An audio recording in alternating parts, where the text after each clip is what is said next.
ಕರ್ನಾಟಕದಲ್ಲಿ ಮಾತ್ರ ಈ ಪ್ರಬಲವಾಗಿ ಪ್ರಾದೇಶಿಕ ಪಕ್ಷವನ್ನು ಉಳಿಸ್ಕೊಳ್ಳಿಕ್ಕಾಗದೆ ನಾವೇನಾದರೂ ರೆಡ್ ಕಾರ್ಪೆಟ್ ಹಾಕಿ ರಾಷ್ಟ್ರೀಯ ಪಕ್ಷಗಳಿಗೆ ಅವಕಾಶ ಕೊಟ್ಟುವ. ದೇವೇಗೌಡರು ಕುಮಾರಸ್ವಾಮಿ ಎಚ್ಚರಗೊಳ್ಳದಿದ್ರೆ JDS ಅನ್ನುವುದು ನಾಮಾವಶೇಷ ಆಗುತ್ತೆ. ಕರ್ನಾಟಕದ ಒಂದು ಪ್ರಾದೇಶಿಕ ಪಕ್ಷದ ಸಾಧ್ಯತೆ ಇತ್ತಲ್ಲ, ಆ ಸಾಧ್ಯತೆಯನ್ನ ಸಾಕಾರಗೊಳಿಸುವ ಶಕ್ತಿ ದೇವೇಗೌಡರಿಗಿತ್ತು. ಇಲ್ಲೇನಾದ್ರೂ ತೀರ್ಮಾನ ಆಗ್ಬೇಕಂದ್ರೆ ಎಲ್ಲೋ ಕೂತಿರೋ ಗಾಂಧಿ ಫ್ಯಾಮಿಲಿ ಅವ್ರು ತಗೊಳ್ಬೇಕು, ಇಲ್ಲೊಂದೇನೋ ತೀರ್ಮಾನ ಆಗ್ಬೇಕು ಅಲ್ಲಿ ಅವರು ನರೇಂದ್ರ ಮೋದಿ ಅಮಿತ್ ಶಾ ಅವರು ತಗೋಬೇಕು ಅನ್ನೋದು. ನಾನು ನನ್ನ ಬದುಕಿನಲ್ಲಿ ಮತದಾನ ಮಾಡುವ ಹಕ್ಕು ಬಂದ ಮೇಲೆ 89ರವರೆಗೆ ನಾನು ಜನತಾ ಪರಿವಾರಕ್ಕೆ ಊಟ ಹಾಕ್ತೇನೆ. BJP ಇಂಡೈರೆಕ್ಟ್ ಆಗಿ ಅವ್ರು ನಾಶ ಮಾಡ್ತಾರೆ. ನನಗೆ ಮುಂದಿನ ಜನ್ಮ ಇದ್ದರೆ ನಾನು ಮುಸ್ಲಿಮರ ಮನೆಯಲ್ಲಿ ಹುಟ್ಟುತ್ತೇನೆ ಅಂತ. ದೇವೇಗೌಡರ ನಂತರ ಒಕ್ಕಲಿಗರೆಲ್ಲ ನಿಂತು ಬಿಡ್ತಾರ ಹಂಗಾರೆ ಕುಮಾರಣ್ಣನಿಂದೆ ಅನ್ನೋ ತರದ್ದು ಒಂದು ಪ್ರಶ್ನೆ. ಅದೇ ಕಾರಣಕ್ಕಾಗಿ JDS ಅನ್ನ ಇದು ಮುಗಿಸುವ ಯತ್ನ ಇದು ಬಿಜೆಪಿ.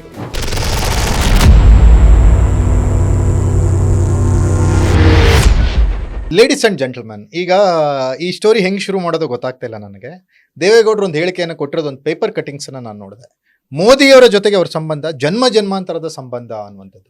ಈ ಜನ್ಮಾಂತರದ ಸಂಬಂಧವನ್ನು ನಾವು ಹಲವಾರು ಸಿನಿಮಾಗಳಲ್ಲಿ ನೋಡಿರೋ ಥರ ಒಂದೇನೋ ಬ್ಯಾಕ್ಗ್ರೌಂಡ್ ಮ್ಯೂಸಿಕ್ಕು, ಆಮೇಲೆ ಗಂಡ ಹೆಂಡತಿ, ಏನೋ ಫ್ಲ್ಯಾಶ್ ಬ್ಯಾಕು ಅನ್ನೋ ಥರದ್ದು ಇರುತ್ತೆ. ಬಟ್ ದೇವೇಗೌಡರು ಯಾವ ಅರ್ಥದಲ್ಲಿ ಇದನ್ನ ಹೇಳಿದರು ಗೊತ್ತಿಲ್ಲ. ಅಂದರೆ ಇದು ಲಘುವಾಗಿ ತೆಗೆದುಕೊಳ್ಳುವಂಥದ್ದಲ್ಲ, ಈ ಗಾಂಭೀರ್ಯತೆ ಇರೋದ್ರಿಂದ ಇದ್ರ ಬಗ್ಗೆ ಮಾತಾಡ್ತಾ ಇದ್ದೀವಿ. ಹಾಗೆಯೇ BJP ಮತ್ತು JDSನ ಮೈತ್ರಿ. ಬಿಹಾರದಲ್ಲಿ ನಡೆದಂಥ ಸ್ಫೋಟಕ ಬೆಳವಣಿಗೆ, ನಿತೀಶ್ ಕುಮಾರ್ ಮುಖ್ಯಮಂತ್ರಿ ಸ್ಥಾನದಿಂದ ಹೊರ ಹೋಗುವಂಥದ್ದು, ಇದರಿಂದ JDS ಮೇಲೆ ಯಾವ ರೀತಿ ಪರಿಣಾಮ ಆಗುತ್ತೆ, ಈ ಎಲ್ಲ ವಿಚಾರಗಳ ಬಗ್ಗೆ ಮಾತನಾಡಲಿಕ್ಕೆ ನಮ್ಮ ಜೊತೆಗೆ ಖ್ಯಾತ ಪತ್ರಿಕೋದ್ಯಮಿ ಮತ್ತು ಹಿರಿಯ ಪತ್ರಕರ್ತರಾದಂಥ ಸನ್ಮಾನ್ಯ ಶ್ರೀ ಶಶಿಧರ್ ಭಟ್ ಅವರಿದ್ದಾರೆ. ಬನ್ನಿ ಅವ್ರನ್ನ ಕಾರ್ಯಕ್ರಮಕ್ಕೆ ಸ್ವಾಗತಿಸೋಣ. ಸರ್ ನಮಸ್ತೆ, ಕಾರ್ಯಕ್ರಮಕ್ಕೆ ಸ್ವಾಗತ. ಎಸ್ ಸರ್, ಈ ಹೇಳಿಕೆ ನೀವು ಗಮನಿಸಿದ್ರ ಸರ್ ದೇವೇಗೌಡರದು? ಎಸ್, ಒಂದು ದೇವೇಗೌಡರ ರಾಜಕೀಯ ಪಯಣ ಇದೆಯಲ್ಲ, ಆ ಪಯಣವನ್ನ ಗಮನಿಸ್ತಾ ಬಂದ್ರೆ ಈಗ ಅವರು ಇರುವ ಸ್ಥಿತಿಯ ಬಗ್ಗೆ ಬೇಸರ, ದುಃಖ, ನೋವು ಎಲ್ಲ ಆಗುತ್ತೆ ನನಗೆ ಎಸ್ಪೆಷಲಿ. ಯಾಕಂದ್ರೆ ಅವರು ಕೆಲವೇ ಕಾಲ ಮುಖ್ಯಮಂತ್ರಿ ಆಗಿದ್ರು ಕೂಡ ಅತ್ಯುತ್ತಮ ಮುಖ್ಯಮಂತ್ರಿ. ಹೌದು, ಅವರು ಪ್ರಧಾನಿ ಕೆಲವೇ ಅವಧಿಯಲ್ಲಿ ಅವರು ಪ್ರಧಾನಿ ಆಗಿದ್ರು ಕೂಡ ಅವರು ಈಗಿನ ಪ್ರಧಾನಿಗಿಂತ ಹೆಚ್ಚು ಕೆಲಸ ಮಾಡಿದವರು. ಕಾಶ್ಮೀರ ವಿಚಾರದಲ್ಲಿ ಇರಲಿ, ಇನ್ನೊಂದು ವಿಚಾರದಲ್ಲಿ ಪರ್ಸನ್. ಹೌದು, ಅದ್ರ ಜೊತೆ ರಾಜಕೀಯ ಬದುಕಲು ಅವ್ರಿಗೆ ಅನ್ಯಾಯ ಆಗಿಲ್ಲ ಅಂತ ಹೇಳಲ್ಲ. ಅವರು ಮುಖ್ಯಮಂತ್ರಿ ಸ್ಥಾನವನ್ನ ಕಳೆದುಕೊಂಡಂತ ಸಂದರ್ಭದಲ್ಲಿ ಸೊ ನಾನು ಪತ್ರಿಕೋದ್ಯಮಿಯಾಗಿ ನನಗೆ ಬೇಸರ ಆಯ್ತು. ದೇವೇಗೌಡರ ಶ್ರಮ ಇದೆಯಲ್ಲ, ಅವ್ರು ಮುಖ್ಯಮಂತ್ರಿ ಆಗ್ಲೇ ಇಲ್ವಲ್ಲ ಬೇಸರ ಆಯ್ತು. ಅದರಂತೆ ಹೆಗಡೆ ಮತ್ತು ದೇವೇಗೌಡರ ಜಗಳದಲ್ಲಿ ಚನ್ನಪಟ್ಟಣದಲ್ಲಿ ದೇವೇಗೌಡರ ಬೆಂಬಲಿಗರು ಹೆಗಡೆಗೆ ಚಪ್ಪಲ್ ಹೊಡೆದಿದ್ದಕ್ಕೂ ನಾ ಸಾಕ್ಷಿ. ಸಾವಿರಾರು ಚಪ್ಪಲಿಗಳು ಅವ್ರು ಹೊಡೆದ್ರಿಲ್ಲ ಗೊತ್ತಿಲ್ಲ, ಸಾಕ್ಷಿ ಚನ್ನಪಟ್ಟಣದಲ್ಲಿ ನಡೆದದ್ದು. ಸೊ ಹೀಗೆ ಅವರ ಬದುಕಿನ ಈ ಪಯಣವನ್ನ ನೋಡ್ತಾ ಇದ್ರೆ ಒಂದು ಸಂದರ್ಭದಲ್ಲಿ ನನಗೆ ಮುಂದಿನ ಜನ್ಮ ಇದ್ದರೆ ನಾನು ಮುಸ್ಲಿಮರ ಮನೆಯಲ್ಲಿ ಹುಟ್ಟುತ್ತೇನೆ ಅಂತ ಹೇಳಿದ್ರು. ಅದ್ರ ಜೊತೆಗೆ ಕರ್ನಾಟಕದ ಮುಸ್ಲಿಮರು ಕಾಂಗ್ರೆಸ್ ಪಕ್ಷಕ್ಕಿಂತ ಹೆಚ್ಚು JDS ಪಕ್ಷವನ್ನ ದೇವೇಗೌಡರನ್ನ ನಂಬಿದ್ರು. ದೇವೇಗೌಡರು ಅಂತ ಅಂದ್ರೆ ಕರ್ನಾಟಕದ ಮುಸ್ಲಿಮರು ಪೂಜೆ ಮಾಡುವ ರೀತಿಯಲ್ಲಿದ್ರು. ಹೀಗೆ ದೇವೇಗೌಡರದ ಹಲವು ನೀರಾವರಿ ವಿಚಾರದಲ್ಲಿ ಇನ್ನೊಬ್ರು ಇಲ್ವೇ ಇಲ್ಲ. ಈಗ ಮೊದಲ ನಂಜೇಗೌಡರಿದ್ರು, ಇನ್ನೊಬ್ಬರಿದ್ರು ನೀರಾವರಿ ಬಗ್ಗೆ. ಇವತ್ತು ಕಾವೇರಿ ಇರ್ಲಿ, ಕೃಷ್ಣ ಇರ್ಲಿ, ಯಾವ ನದಿ ವಿಚಾರ ಕೇಳಿ ದೇವೇಗೌಡರು ಮಾಸ್ಟರ್ ಅವರು, ಯಾರೋ ಅದನ್ನು ಡಿನೈ ಮಾಡಕ್ಕಾಗಲ್ಲ. ಹೌದು, ಆದ್ರೆ ಇದಾದ ನಂತರ ಸ್ಲೋಲಿ ಅವರು ಧೃತರಾಷ್ಟ್ರ ಪ್ರೇಮದಲ್ಲಿ. ಹಂಗಲ್ಲ ಸರ್, ನನಗೆ ತೀರಾ ಒಂದು ರೀತಿ ಆಶ್ಚರ್ಯ ಅನ್ಸೋದೇನೆಂದ್ರೆ, ಕರ್ನಾಟಕದಲ್ಲಿ ಪ್ರಬಲವಾಗಿತ್ತು ಜನತಾದಳ, ಒಂದು ಮೂರನೇ ಶಕ್ತಿ ಕರ್ನಾಟಕದಲ್ಲಿ ತೀರಾ ಪ್ರಬಲವಾಗಿದ್ದಾಗ ನಾಯಕತ್ವಗಳು ಹುಟ್ಕೊಂಡಿದ್ವು. ಎಲ್ಲ ನಾಯಕರು ಚದರಿದ್ರು, ಜನತಾದಳ ವಿನಾಶದತ್ತ ಅಂತ ಬೇರೆಯವ್ರ ಮೇಲೆ ಡಿಪೆಂಡ್ ಆಗುವಂಥ ಪರಿಸ್ಥಿತಿಗೆ ಬಂತು.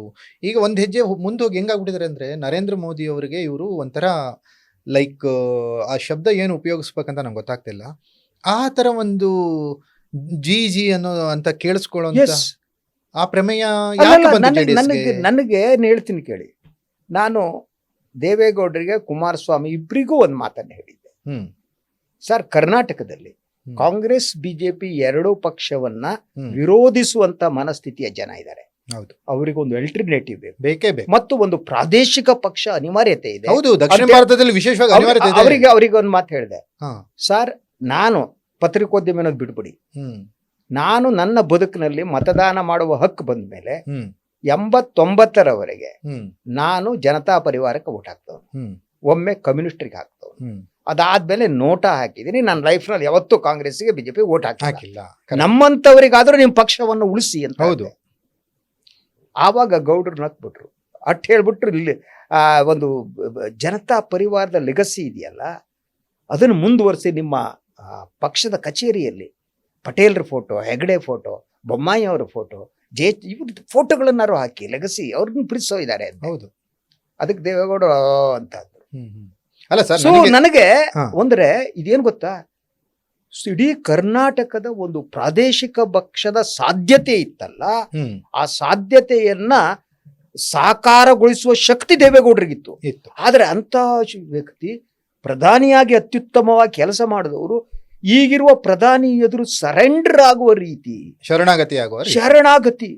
ಯಾಕೆ ಹಿಂಗಾದ್ರು ದೇವೇಗೌಡ? ಅಲ್ಲ ಸರ್, ಈಗ ಏನಾಗಿತ್ತು ಅಂದ್ರೆ ನೋಡಿ, ನಮ್ಮ ದಕ್ಷಿಣ ಭಾರತ ಅಂತ ಬಂದಾಗ ಸರ್ ರಾಷ್ಟ್ರೀಯ ಪಕ್ಷಗಳನ್ನ ಹೆಂಗ್ ದೂರಿಟ್ಟಿದ್ರು ಅನ್ನೋದು ನಿಮ್ಗೆ ಗೊತ್ತಿದೆ. ಮಹಾರಾಷ್ಟ್ರ ಅಂತ ಬಂದಾಗ NCP ಶಿವಸೇನಾ ಪ್ರಬಲವಾಗಿ, ಅದಾದ್ಮೇಲೆ Kerala UDF LDF, Tamil Nadu DMK AIDMK, ಅದಾದ್ಮೇಲೆ ತೆಲುಗು ದೇಶಂ ಮತ್ತೆ KCR, ಇಲ್ಲಿ ನಮ್ಮ ಆಂಧ್ರ, ಈ ತೆಲಂಗಾಣ.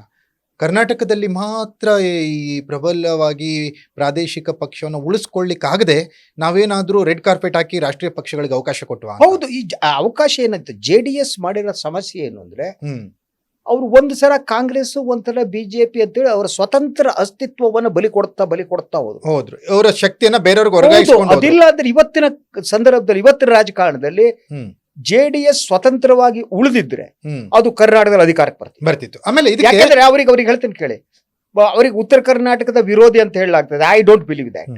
ಹುಬ್ಬಳ್ಳಿ ನೈಋತ್ಯ ರೈಲ್ವೆ ತಂದವರು, ಹೌದು ಅಲ್ವಾ? ಅವ್ರಿಗೆ ಕೃಷ್ಣಾ ಯೋಜನೆ, ಹೌದು, ನೀರಾವರಿ ಯೋಜನೆ ಎಷ್ಟು ಸರ್ ಅಲ್ಲಿ ಕೃಷ್ಣಾದಲ್ಲಿ ಅವರು ಮಾಡಿರೋ ಕಾಂಟ್ರಿಬ್ಯೂಷನ್, ಹೌದು, ಯಾವ್ದೋ ಒಂದು ಊರಲ್ಲಿ ದೇವೇಗೌಡರ ಪ್ರತಿಮೆನ ಹಾಕಿ, ಹೌದು ಹೌದು ಹೌದು ಅಲ್ವಾ? ಆ ರೀತಿ ವ್ಯಕ್ತಿ ಇಡೀ ಪಕ್ಷವನ್ನ ತಗೊಂಡೋಗ್ಬಿಟ್ಟು ರಾಷ್ಟ್ರೀಯ ಪಕ್ಷದ ಎದುರುಗಡೆ ಇಟ್ಬಿಟ್ಟು ಕೈ ಮುಗಿತಾರಲ್ಲ ಇವರು. ಆಮೇಲೆ ಮತ್ತೊಂದು ಏನಾಗ್ಬಿಟ್ಟಿದೆ ಅಂದ್ರೆ ಸರ್, ಈಗ ನರೇಂದ್ರ ಮೋದಿ ಮತ್ತು ಅಮಿತ್ ಶಾ ಕೂಡ ಇವ್ರನ್ನ ಚೆನ್ನಾಗಿ ಬಳಸ್ಕೋತಾರೆ. ಮಾಜಿ ಪ್ರಧಾನಿ ಅನ್ನೋ ಡೆಸಿಗ್ನೇಷನ್, ನಾನು ದೇವೇಗೌಡರನವರು ಅಷ್ಟು ಗೌರವಿಸ್ತಾರೆ ಅಂತ ನಾನು ಹೇಳ್ತಾ ಇಲ್ಲ.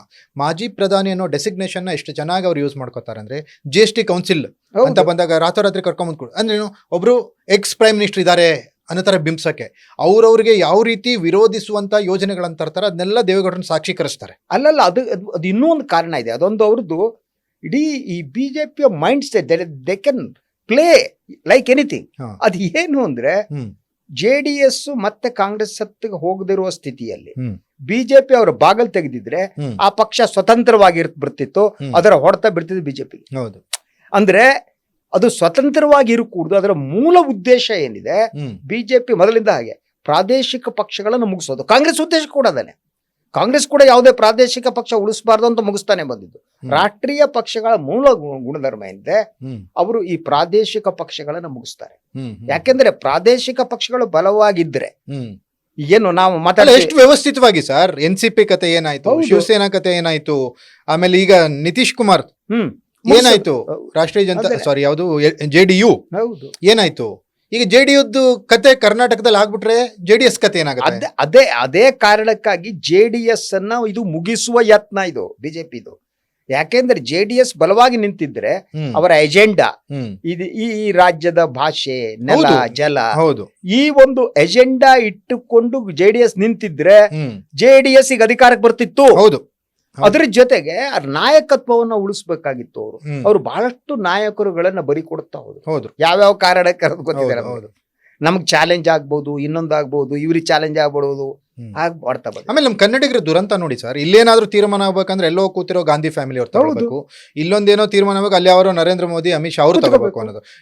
JDS ಅನ್ನೋದು ಸ್ಟ್ರಾಂಗ್ ಆಗಿದ್ರೆ ಇಲ್ಲಿವರೆಗೆ ತೀರ್ಮಾನ ತಗೊಳ್ತಿದ್ರು. ನಮ್ಮ ರಾಜ್ಯಕ್ಕೆ ಏನ್ ಬೇಕು? ವ್ಯಾಕ್ಯೂಮ್. ಈಗ ನನ್ನಂತವ್ರು, ನಾವು ಜನತಾ ಪರಿವಾರಕ್ಕೆ ಬಿಟ್ಟು ಬೇರೆಯವ್ರು ಓಟೇ ಹಾಕಿಲ್ಲ ನನ್ನ ಲೈಫ್ ನಲ್ಲಿ. ನೋಟ್ ಹಾಕೊಂಡು ಕುತ್ಕೊಂಡಿದೀವಿ. ಈಗ ಆಸ್ ಎ ಜರ್ನಲಿಸ್ಟ್ ಅಲ್ಲ, ಒಬ್ಬ ನಾಗರಿಕನಾಗಿ, ಒಬ್ಬ ಮತದಾರನಾಗಿ, ಹೌದು, ನಮಗೆ ಕೊಡಬೇಕಾದ ಅವಕಾಶವನ್ನ ನೀವು ವಂಚಿಸಿದ್ದೀರಿ, ಮತ ಹಾಕುವ ಅವಕಾಶವನ್ನ. ಯಾಕಾಗಿ? ವೈ?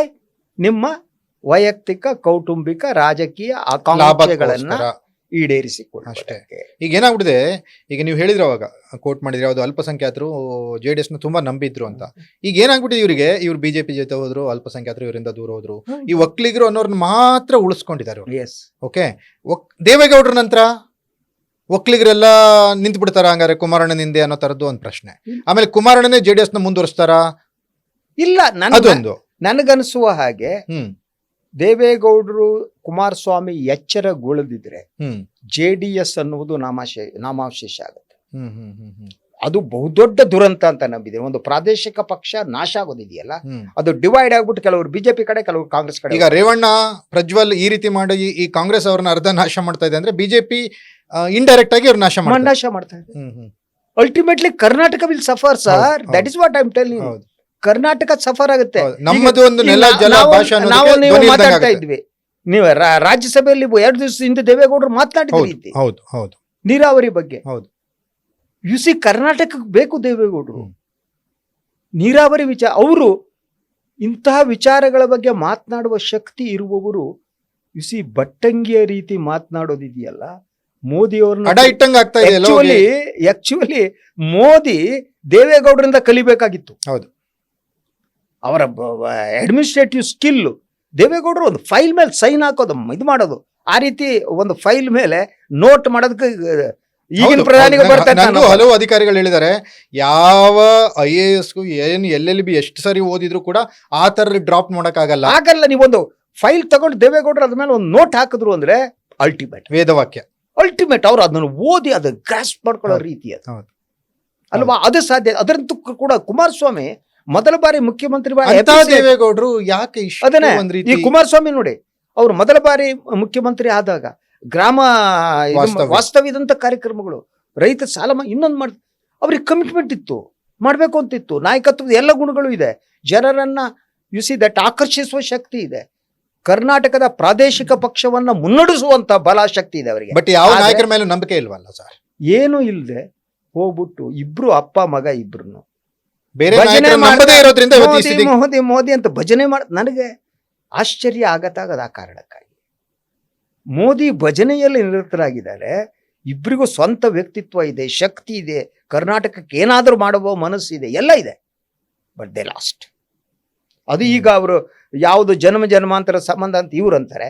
ಮೋದಿ ಅವ್ರು ನೋಡಿದ್ರೆ ನನಗೆ ಜನ್ಮನೇ ಎಲ್ಲ ಕಡ್ರಿ, ಐ ಆಮ್ ನಾನ್ ಬಯೋಲಾಜಿಕಲ್ ಅಂತ ಮೇಲಿಂದ ಕೆಳಗೆ ಇಳಿದ್ಬಿಟ್ಟಿದ್ದೀನಿ ನಾನು, ದೇವ್ರು ಕಳ್ಸ್ಕೊಟ್ಟಿದ್ದಾನೆ ಅಂತಾರೆ. ನಾನ್ ಬಯೋಲಾಜಿಕಲ್ ಆದ್ರೆ ಜನ್ಮದ ಪ್ರಶ್ನೆ ಇಲ್ಲ ಅಲ್ವಾ, ಜನ್ಮ ಅಂತ ಇವ್ರು ಜನ್ಮ ಅಂತ. ಓಕೆ, ಕೊನೆಯದಾಗಿ ಸರ್, ಈಗ ದೇವೇಗೌಡರು ಕುಮಾರಣ್ಣ ಅವ್ರಿಗೇನಾದ್ರು ಕಿವಿ ಮಾತು ಹೇಳ್ಬೇಕಂದ್ರೆ ಏನು ಹೇಳ್ತಾರೆ? ನಾನು ಮೂರನೇ ಒಂದು ರಾಜಕೀಯ ಶಕ್ತಿ ಇದೆಯಲ್ಲ ಕರ್ನಾಟಕದಲ್ಲಿ ಬೇಕು, ಅದನ್ನ ಆ ವ್ಯಾಕ್ಯೂಮ್ ಇದೆ, ಆ ವ್ಯಾಕ್ಯೂಮ್ ತುಂಬುವ ಶಕ್ತಿ JDSಗೆ ಇತ್ತು. ಈಗ ಇದೆಯೋ ಇಲ್ವೋ ನನಗೆ ಅನುಮಾನಗಳಿವೆ. ಆಗ್ಬೇಕಾದ್ರೆ ಅವ್ರು ಬದಲಾಗಬೇಕು. ಅವ್ರು ಬದಲಾಗುವ ವಯಸ್ಸು ಮನಸ್ಸು ಅವ್ರಿಗೆ ಇದೆಯೋ ಇಲ್ಲ ಗೊತ್ತಿರೋದ. ಆದ್ರೆ ಕರ್ನಾಟಕದ ಮಟ್ಟಿಗೆ ಕರ್ನಾಟಕದ ಜನ ದೇವೇಗೌಡರನ್ನ ಪ್ರೀತಿಸ್ತಾರೆ, ಅವ್ರ ಬಗ್ಗೆ ಕೃತಜ್ಞತೆ ಇದೆ. ಆದ್ರೆ ಅವ್ರು ತಮ್ಮ ರಾಜಕೀಯ ಬದುಕಿನ ಈ ಲಾಸ್ಟ್ ಇನ್ನಿಂಗ್ಸ್ ನಲ್ಲಿ ಸಂಧ್ಯಾ ಕಾಲದಲ್ಲಿ ಇನ್ಯಾರೋ ಭಜನಾ ಮಂಡಳಿಯ ಸದಸ್ಯರಾಗೋದನ್ನ ಬಿಡ್ಬೇಕು. ಅವ್ರು ನಂಬಿದ ಜನ ಇದಾರಲ್ಲ, ಎಲ್ಲ ಜಾತಿ ಸಮುದಾಯದವರು ಕೋಮಿನವರು ಇದ್ದಾರೆ. ಅದು ದೇವೇಗೌಡರಿಗೆ ಅರ್ಥ ಆದ್ರೆ ಸಾಕು ಅನ್ಸುತ್ತೆ. Yes sir, thank you. ತೀರಾ ಕಳಕಳಿಯಿಂದ ಮಾರ್ಮಿಕವಾಗಿ ಎಲ್ಲ ಉದಾಹರಣೆಗಳ ಸಮೇತ ಒಂದು ಒಳ್ಳೆಯ ಮಾಹಿತಿಯನ್ನು ವೀಕ್ಷಕರು ಕೊಟ್ಟಿದ್ರಿ. Thank you sir. Thank you. ನೋಡಿದ್ರಲ್ಲ ವೀಕ್ಷಕರೇ, ಇದಾಗಿತ್ತು ಹಿರಿಯ ಪತ್ರಿಕೋದ್ಯಮಿ ಶ್ರೀ ಶಶಿಧರ್ ಭಟ್ ಅವರ ಮಾತುಗಳು. JDS ಇರಬೇಕು, ಅದು ನಮ್ಮ ನಾಡು ನುಡಿಗೆ ಒಳ್ಳೆಯದು, ನೆಲ ಜಲ ಭಾಷೆಗಾಗಿ JDS ಪ್ರಬಲವಾಗಬೇಕು. ದೇವೇಗೌಡರು ಎಚ್ಚೆತ್ಕೊಳ್ಳೋ ಸಾಧ್ಯತೆಗಳು ತೀರಾ ಕಮ್ಮಿ ಅಂತ ಅಭಿಪ್ರಾಯವನ್ನು ಭಟ್ರು ವ್ಯಕ್ತಪಡಿಸಿದರು. ಇದಾಗಿತ್ತು ಖ್ಯಾತ ಪತ್ರಕರ್ತರು ಶ್ರೀ ಶಶಿಧರ್ ಭಟ್ ಅವರ ಜೊತೆಗಿನ ವಿಶೇಷ ಪಾಡ್ಕಾಸ್ಟ್. ನೆಲ ಜಲ ಭಾಷೆಗಾಗಿ ನೋಡ್ತಾ ಇರಿ ಫೋಕಸ್ TV.